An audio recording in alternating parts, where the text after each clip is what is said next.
Hi there. In this video, I would like to talk about a framework that helps you find out in which context you're in and also what behavior might be adequate in the situation and that you're in. It's called the Cynefin Framework and distinguishes between 4 different places: clear, complicated, complex, and chaotic. And depending on which space you're in, world and work works a bit differently. So in the clear domain, there is a clear correlation between cause and effect. You will do a thing and you can predict the outcome.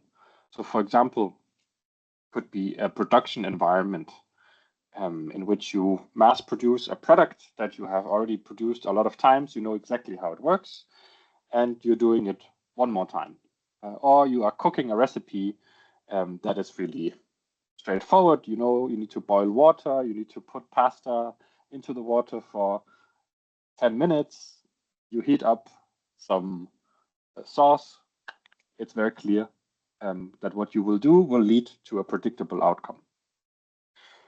In the complicated space, there is also a connection between cause and effect, but it is more, as it says, complicated. So there's more analysis that is needed, and there might be different approaches that lead to a good outcome. An example could be repairing a car.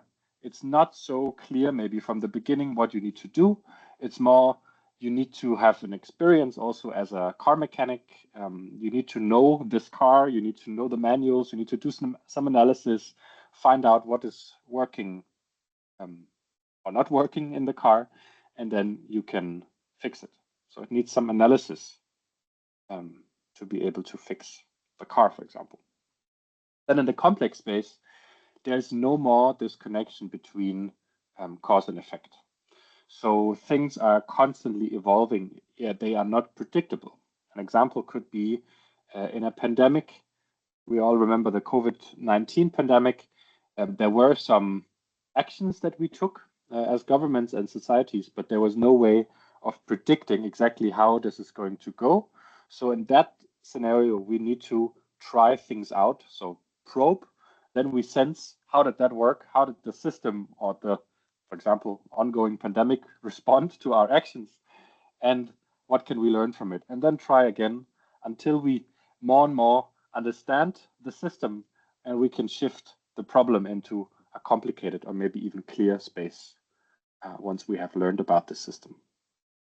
And then, of course, there's the chaotic domain where there is not even probing possible. So, for example, there is a sudden natural disaster. There is an earthquake happening right now, or there's a huge flood wave on the way to me. I have no time to probe and to sense and to come up with a big strategy. I need to act. I need to create stability. So I need to come up with something in the moment to create safety in that case.